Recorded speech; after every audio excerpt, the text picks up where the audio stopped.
We thought it'd be a good time. Yeah. Well, he better figure out some NIL so he can get pay for that lawsuit. That lawsuit coming. Questions? Just after watching the tape, what went wrong on the glass against LSU earlier this week? I thought it was a couple things. One, it was some weird misses, a couple air balls, a couple just like front rims that came off really fast. But for the most part, it was long shots, which equal to long rebounds. And I thought they did a good job of not necessarily going to get the ball, but smacking it out when we were trying to catch it. So I thought they did a good job of that. I thought it was unique in the sense of Hannibal, as a point guard, crashed the glass really hard. And most times the point guard gets back, and so you don't really have to account for him. And in this instance, he was crashing hard, whether he was, had fell down coming from out of bounds or crashing in from the perimeter. He did a good job of doing that. And so combination of those things, I think, played into it. Didn't think we were great driving guys back. I thought the initial hit, the initial block out was good, but then as far as finishing the job by driving them out, I didn't think we did a great job on that, and that's something we got to clean up moving forward, especially preparing for Texas A&M, who is one of the best, if not the best, offensive rebounding team in the country. Coach McMahon had a lot of praise for your guys' off-ball screening. Who's the best off-ball screener on the team, and who's the best at rubbing off it? Man, off-ball screening, I think Santi does a great job of it, and getting guys open. Here lately, Jordan's been really good, especially that underneath out of bounds, him and Dalton together. And I would say Dalton's really good at coming off of them. I would say Santi's another guy that's really good at coming off of those screens.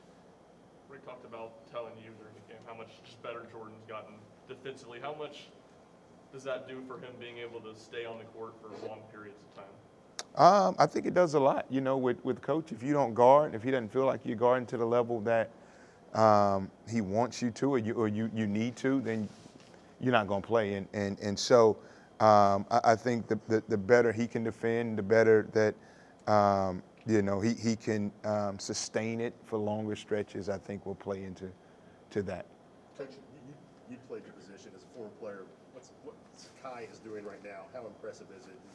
Where do you see him making the biggest growth this year? Yeah, it's really impressive. And I joke around with him a lot, but he is, the jump he's made, and we were all a little skeptical, I think, of not getting all the way back, but the timing and how long it would take for him to get back from the injury last year, and it feels like he's hitting his stride, and he's taking that jump, and it is really impressive, from the scoring to the facilitating to also what he does on the defensive side.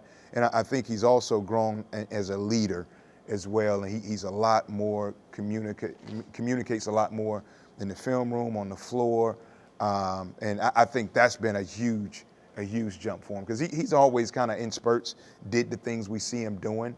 But the more he talks, the more he's expressing to everybody what he sees, to coach what he sees, is helped him, I think, take another jump.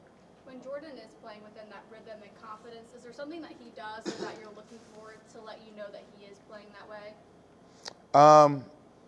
Man, you can see it. You can see it on the defensive side. I thought when he came in the other night, he right away kind of got like a deflection and maybe a steal, and was able to kind of get out and transition. I always think, like, transition baskets, easy baskets, help you kind of get your rhythm going on the offensive end. And, and for a guy that's, has always scored the ball, getting in that rhythm sooner rather than later is helpful. And so I think just kind of igniting it on the defensive side of the ball, and not necessarily just thinking about one area of the game more than another, kind of helps them ease into it a little bit smoother. But I think he's been giving us great pop off the bench, and even when he hasn't scored it, I've always we felt like he's doing other things, whether it's defensively, whether it's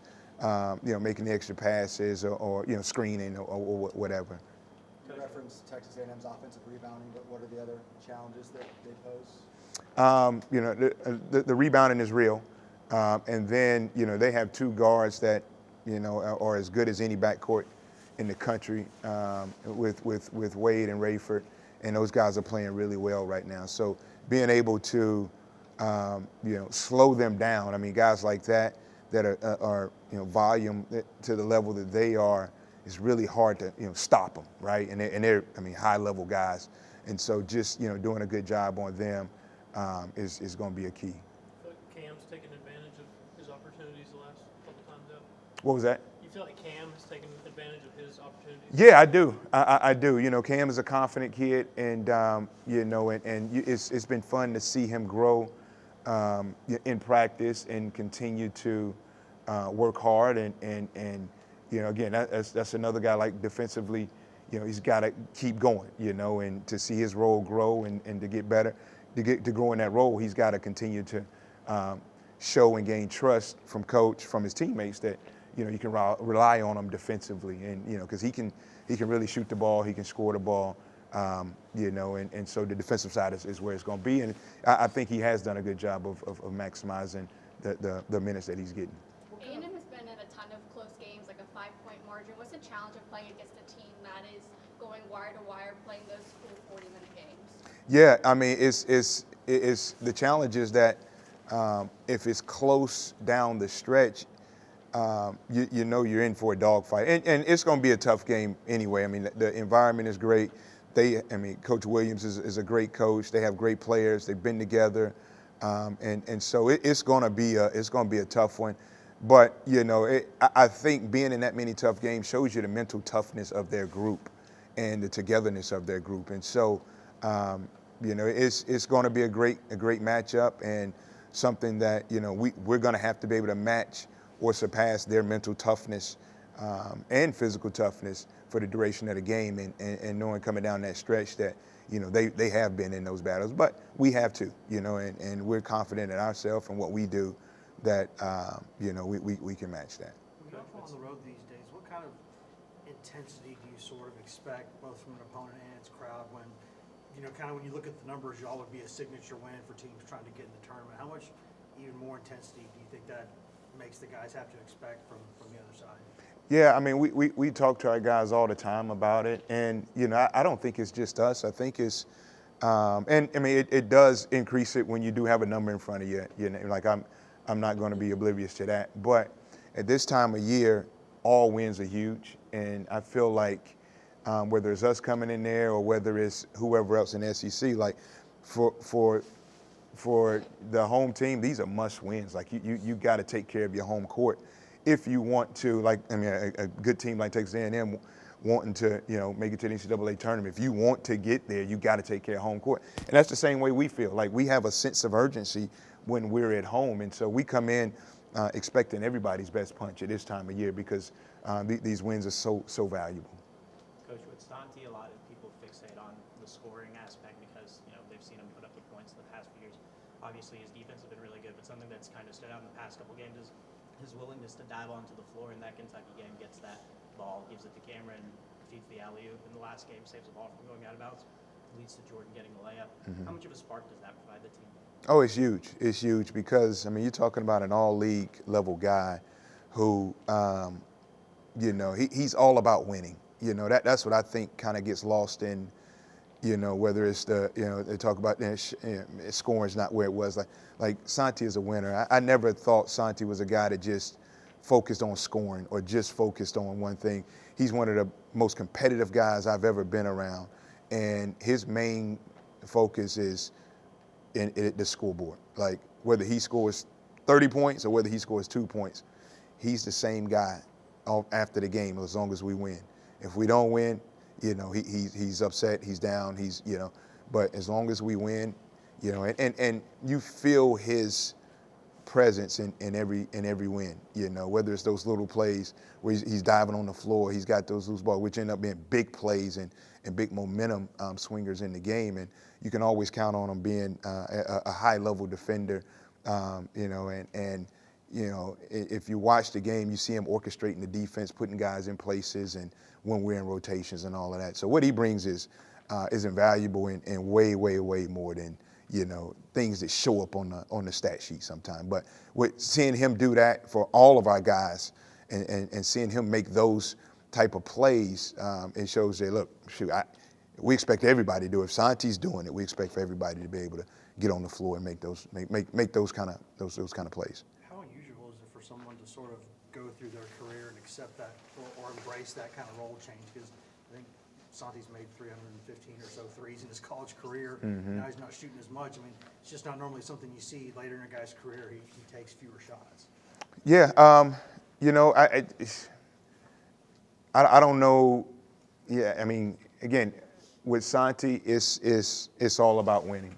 It's all about winning, and it just shows how great of a teammate he is, and how much of a winner that he is. That he's willing to maybe pass up a good shot for a great shot. I think he's doing a great job of moving off the ball, cutting. I think he's doing a great job of getting to the basket. If you look at his assist to turnover ratio, I mean, it is probably as high as it's been since he's been here. And so he's facilitating, he's making guys better.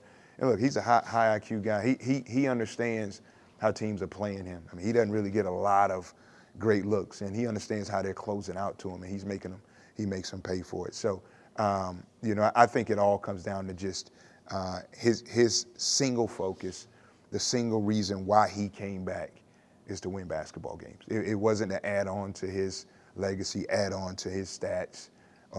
It was to win, and he will do whatever it takes to win. How hard is it to speed up a team that plays slow in comparison to a team that plays fast and you try to slow them down? You know what? It's tough. It's tough, but there's still some things like I thought last game. They wanted to kind of slow the tempo down a little bit, and I thought we did a good job of forcing tempo and playing faster. And so I think we have to be in those games, continue to be aggressive, to continue to be mindful of, hey, let's play at our pace and do what we do. But again, a team that wants to walk it up and play in the half court and take long possessions, it is tough to speed them up because that's what they're kind of accustomed to doing. But we have to on our side make sure we continue to be who we are and play Tennessee basketball. There's tons of shooters on this team. When they're all on, how elite do you think this team can be? I think we can be as good of team that there is in the country because we do have a lot of options. We have a lot of weapons. But I would also say, like, we got to make sure we are taking care of the backboard, that we are rebounding the basketball, that we are sharing the ball, doing all the little things, getting the 50-50 balls in order to get to where we want to be. And, I think we have as many shooters as we had since I've been here. But I think the last few years we've had some good offensive players, but you hit those lulls when it's tough to score, and you got to rely on those other things, and that's what we are continuously being mindful of with our guys. Like, you're not always going to make shots. We got to make sure we're doing all the other stuff that leads up to winning. Anything else? Thanks, Coach. Thanks, Coach. All right, thank you all, thank you.